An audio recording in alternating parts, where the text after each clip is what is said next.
Miss Universe Philippines is...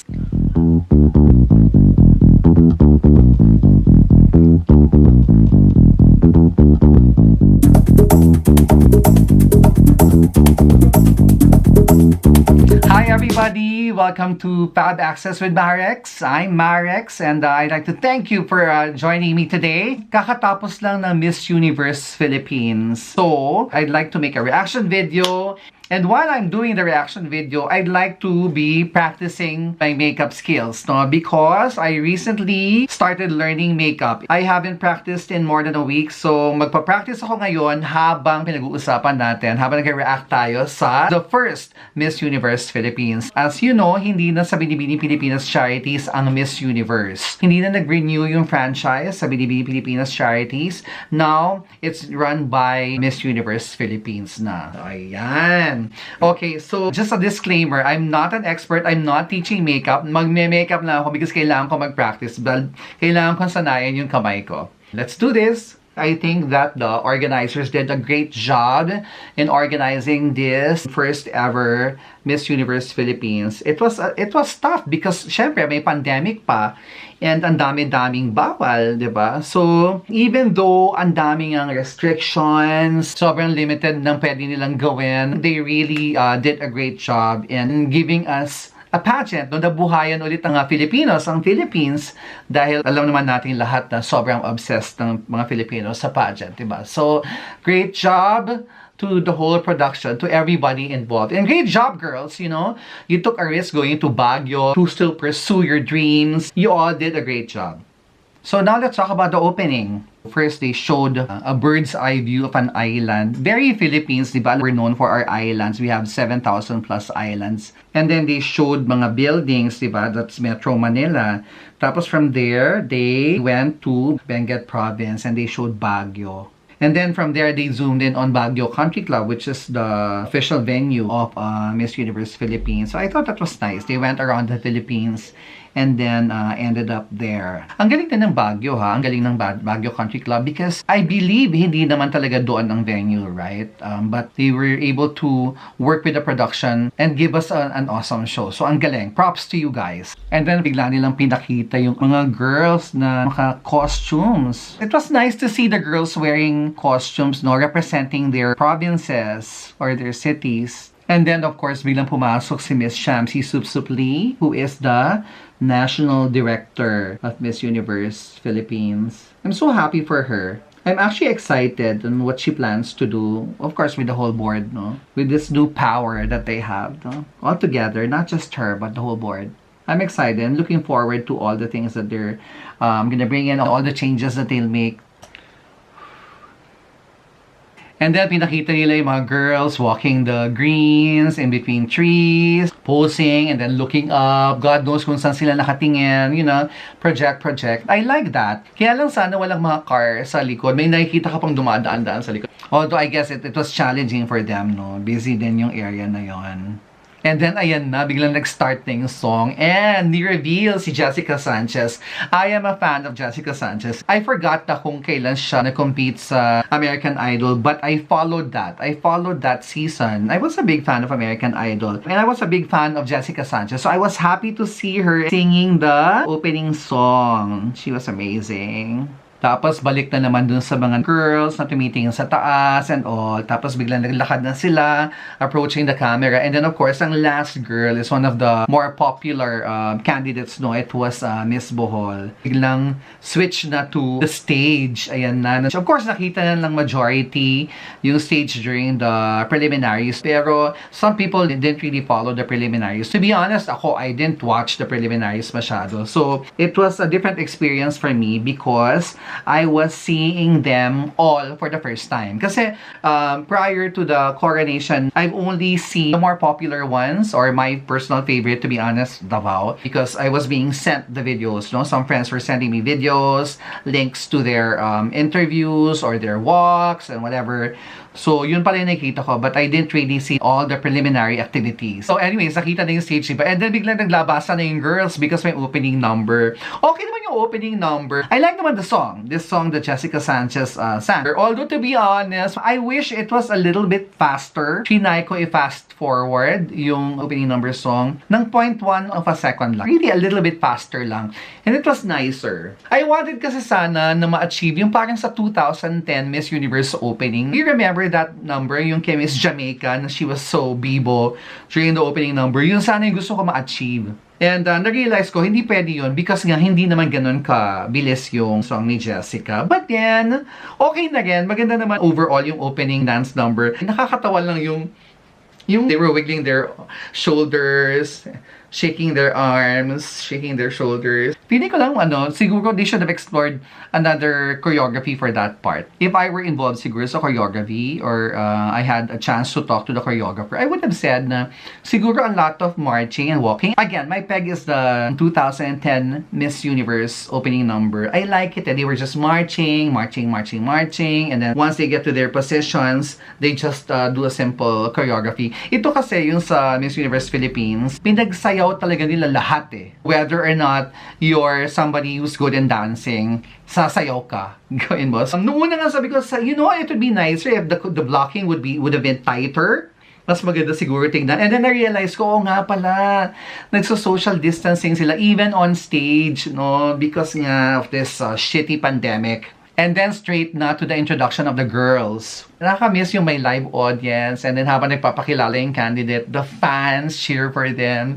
Iba din yung energy nun. But then again, this pandemic, so hindi talaga pwedeng gawin yon. So, yung naging treatment naman, okay, maganda, malinis, kahit na pre-recorded, na-appreciate mo pa rin yung beauty nila. And I like, by the way, I like the fact that they're all wearing similar dresses. No, those party dresses were cute. They're all wearing the same shoes. Ang cute nila. And I thought their hair and makeup looked flawless. So, props to, I'm not sure, may makeup artist ba? May official makeup artist ba that night? Or kanya-kanya? Regardless, kung meron o wala, ang gaganda nila, ang flawless nila. So, props to you all who did the hair and makeup of all the candidates that night. Can I just say, I just noticed na maraming gumagawa ng, the Pia Words Back Smile. Yung smile, and then taray. Parang ang daming gumagawa lang nun. I mean, I'm not saying na si Pia nagpauso, but Pia was known for that, diba? Yung from fierce to smile, and then fierce again. A lot of them did that. Some successfully, others not really, sorry. And then it was followed by the opening words of Casey Montero, the host. I thought Casey did a very good job. Actually, I worked with, because I do events, right? I worked with Casey, the last night before the lockdown, actually. That was March 14. And he was amazing then. And I'm also not surprised that he was amazing during the pageant. Galing. Great job, Casey. Tapos they had the presentation of special awards. I like the treatment because it was very fast-paced. Alam mo yung ginagawa before na sobrang tagal and it would really drag the program. Thank goodness hindi ulit ganun ang ginawa nila this year, no? They did changes that really made it more exciting and more fast-paced, not boring.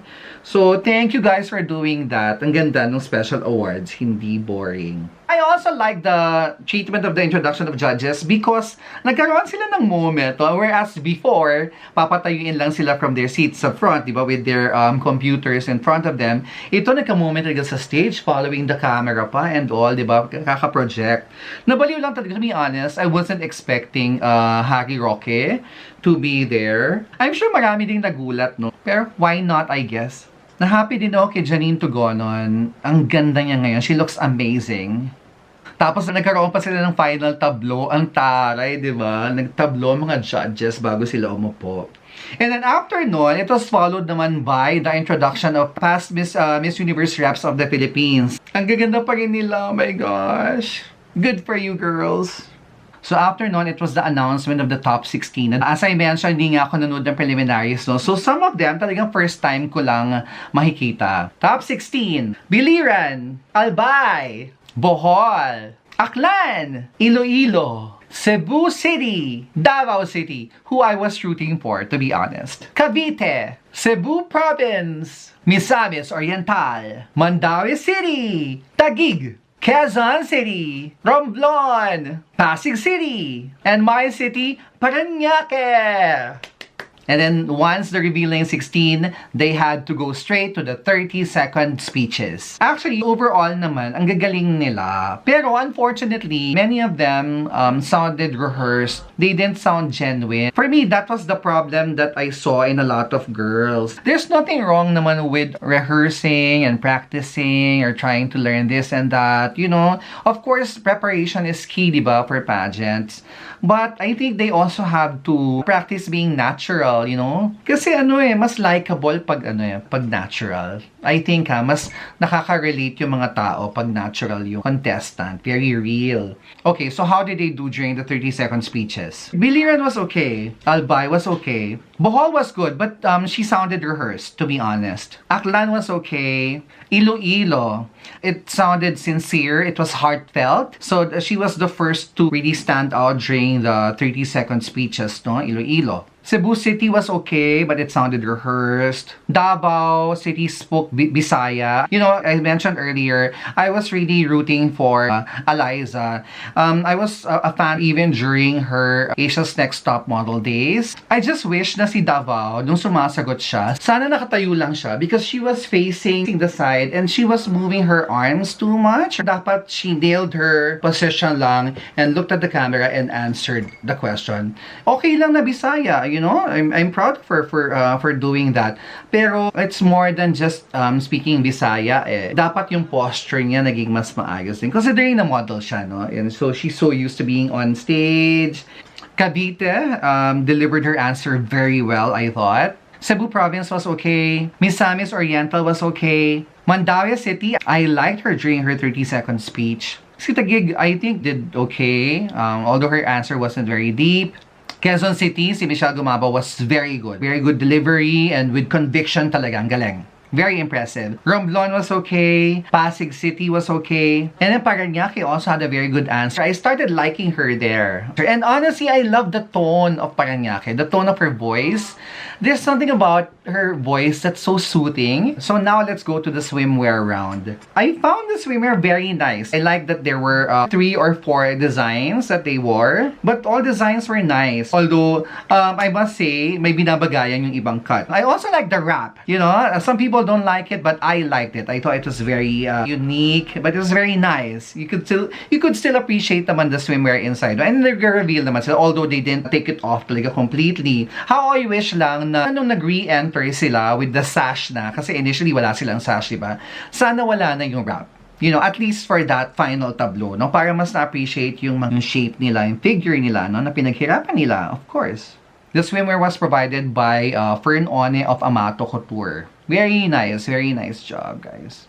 Tapos the song pa, I like that it's in Filipino. Props to you guys, ang galing. Pero grabe, no, nakailang repeat yun. Imagine ba naman, 16 yung naglakad. Ilang beses nakaloop yung song na yun. In fairness, hindi tayo nagsawa, ha? Ako, hirap na hirap talaga ako magkilay pa. Ang dami dyan, ang gagaling nyo, grabe. Okay, so anyway, let's talk about the swimwear round. Biliran was okay. Albay was okay. Very beautiful. Very commercial face. Bohol was okay. Very beautiful face. Pero the fierce face, I thought it was too much. Aklan was okay. She had a very nice body. But she was too fast. No? Parang nagmamadali siyang lumabas. Iloilo, beautiful face, you know, just the right amount of seduction, and the hips, ang ganda ng hampas. Cebu City, beautiful face din, and I like her walk, ang ganda din ng ng pag-sway ng hips niya. Davao City, beautiful, you know, I love her color, so nice, and very fierce, no, her projection is fierce. Cavite was strong and fierce as well. Cebu Province was okay. Misamis Oriental was cute, no? And she had a very nice body. Mandaue City was very Janine Tugonon, I thought, no? She was very fierce and nice body. Taguig was hot.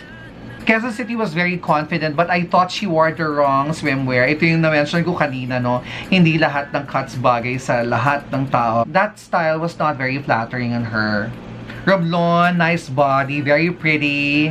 Pasig City was okay. And then, eto na si Paranaque. I loved her. She was so cute. And then, when she spun around, tapos eksakto dun sa lyrics na paikot-ikot. Oh my God. That was perfection. I loved Paranaque. At this point, I was beginning to fall in love with Paranaque and Iloilo. So now, let's go naman to the evening gown. Biligan was okay, pero sana relax lang siya, no? Albay was okay. Bohol was beautiful. Ang ganda ng gown niya. Pero sana relax lang siya. She kept doing the fierce face and she was overdoing it. But she's still beautiful. Yun nga lang, sana binawasan niya ng konti. Kasi she has a natural sweet face eh. Aklan was okay. Iloilo was beautiful, no? It was nice. She wasn't overdoing her projection. That it was just enough. Yung kay Cebu City, I thought the gown was a little short. Ako lang ba nag-iisip nun? It was a nice gown, but it was short. And I think she looked nicer with jewel tones, you know, darker colors, in my opinion. And then Davao City, oh my God, she looked immaculate. You know, people would say that's a simple gown. It's simple because hindi siya beaded, no? Pero naman, the fit was so good, so perfect. And it was Filipiniana. Ang ganda. And the white immaculate gown on her dark, morena, beautiful skin. Oh my God, that was perfection. Ang ganda-ganda niya doon. And she was so fierce, but not overdoing it. Just beautiful fierceness. To ang galing. I love talaga Eliza. Cavite was nice also. Sana lang medyo relaxed din siya. But I like the gown of Cavite, ha, to be honest. Cebu province was okay. Pero again, relax lang, girl. And then Misamis Oriental. I'm sorry, ha. All the gowns of the top 16 were okay except for Misamis Oriental. I'm sorry to the designer, but it just didn't work. Parang they didn't go together, the upper half and the lower half. You know, siguro kung yung upper half diniretso na lang hanggang baba yung ganong design, ganong material, mas okay. Sayang, cute pa naman ni candidate. Mandawi City, hindi ko din masyadong feel actually yung gown, no? Parang cabbage leaf, sorry to say. And then, Taguig City, she looked great, but she looked too sexy. And to be honest, because she was projecting so much, I hate to say this, but there were moments when she was looking gay. Ako lang ba nakaisip nun? Sorry. Quezon City was nice, no? Very elegant, very queenly ang paglakad niya. Romblon was beautiful, nice accessories. Ang ganda-ganda niya tingnan. And the gown was beautiful as well. Pasig City was okay. And Paranaque, I loved her when she came out. That blue was so nice with matching blue earrings. And then she spun around again at one point. Ang cute-cute niya. She made that look very young and modern, very current. And then ito na, the announcement of the top 5. Of course, it was so hard because all 16 girls were very good. Anyway, so the top 5, nakikita mo yung personality, ha? Because of how they reacted when their cities were announced or were called out. So the first one was Quezon City. And she was so stiff. You know, parang she knew all the while that she was gonna be part of it. Anyway, second one was Cavite. And she was so happy. So she stepped to the front and she smiled and she was happy. So everyone was happy for her. Number 3, Bohol. And she was happy then. She was smiling. So ang ganda-ganda niya. Hindi siya nagpapaka-fierce. So nakita yung beauty niya. I like it talaga when Bohol smiles. She's so charming. She's so beautiful. I think that's also why she stood out during the preliminaries. She was really good. She was quite scary, you know, because she was a threat to the others. And then when Iloilo was called, she was so humble and smiling and so charming. And she was also grateful. She was really likable. No, people were liking her more, you know. And then when Paranaque was called, she was so surprised and she was so happy. So everyone was also happy for her. This was really a strong top 5. But to be honest, I was hoping Davao would be in the top 5. I was in fact expecting that she'd be in the top 5. But if you ask me kung sino tatanggalin ko dyan sa top 5 na yan to be replaced by Eliza, hindi ko din masabi, honestly. This was really a strong top 5. Tapos eto na, Q&A na. They were gonna be given 2 questions. When they were backstage daw, they picked from a box or a bowl a number which corresponds to one unique question. That question will be asked on stage, followed by a second question. And this second question will be the same for all. So each one will get 2 questions. So the first was Michelle Gumabao, now from Quezon City. I forgot the exact question, but she was asked what mobile app has been her most used during this pandemic. And she answered the Bible. So to be honest I checked if there's a Bible app, and there's a Bible app. So I think people did not respond so well to this answer because, in my opinion, it's not really believable. To be honest, the answer is very fake.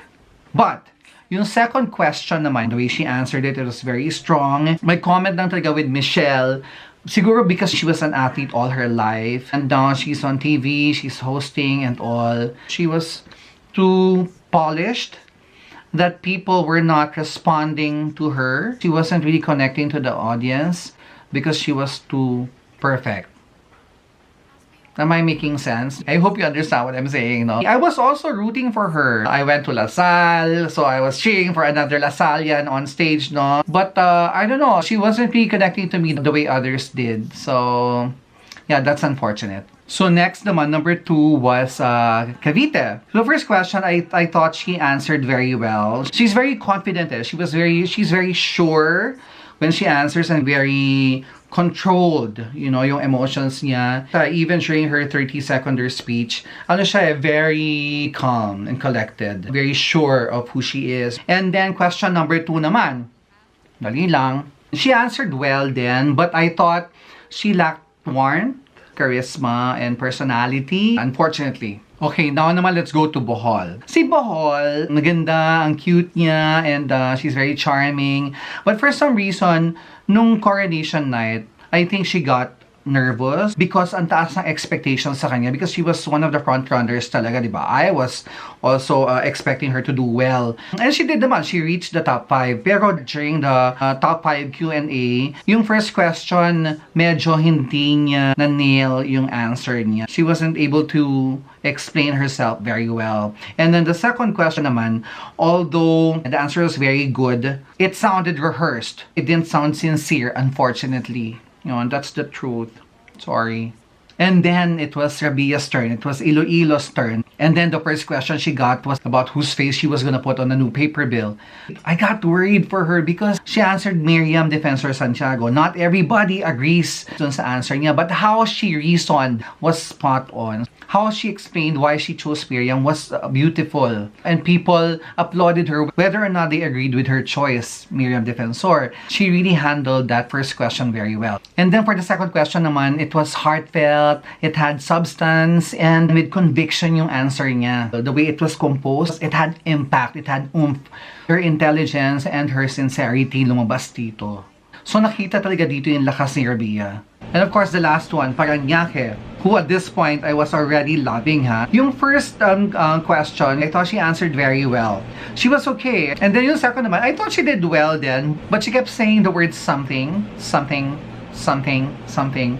So yun, napansin lang siya. Pero, I don't know, there's something about Paranaque's voice that's so calming. Calming na hindi nakakaantok ha, calming na reassuring. Very confident. She sounds expensive. She looks expensive. Overall, she did very well, in my opinion. So after the Q&A of the top 5, we had a chance to look at them one more time. Especially the judges, of course, before keying in their final scores or deciding on the ranking. And at this point, it was clear to me that the top 2 would be Iloilo and Paranaque.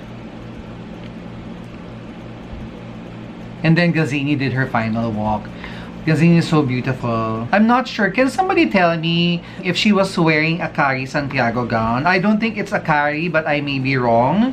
Hindi kasi usually ganun yung itsura ng Cari Santiago gowns. Well, the ones I've seen don't look like that, no? I heard from a friend, I don't know if it's true, that she wasn't supposed to wear black talaga. But the reason why she wore black was because her dear friend Jonas Borges passed away. My deepest condolences to you, my dear. And then the announcement of winners. Okay, so the fourth runner-up is Miss Cavite. The third runner-up, Miss Bohol. And then the second runner-up is Quezon City. And then ito na, the final 2 na. Unfortunately, because of social distancing, they couldn't face each other and hold each other's hands like how it's normally done in pageants. So they were there standing. Miss Iloilo was so smiling and charming and happy, actually, just happy to be there. No? And then Miss Parañaque was all regal, also happy, but she was more queenly, I thought, standing straight sa bagay. She's a ballerina, no?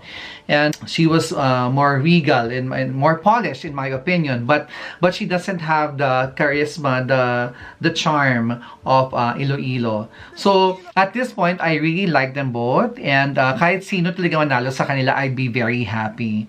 And then the winner was announced. Miss Universe Philippines is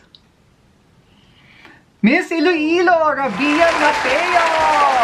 Congratulations! At this point, pumasok si Shamsi so that she could place the sash on Rabia. And then she was followed by Gazini, who then placed the crown on the head of Rabia. What do you think of the crown pala? I personally love it. I don't understand why some people are hating it. I think it's a beautiful crown.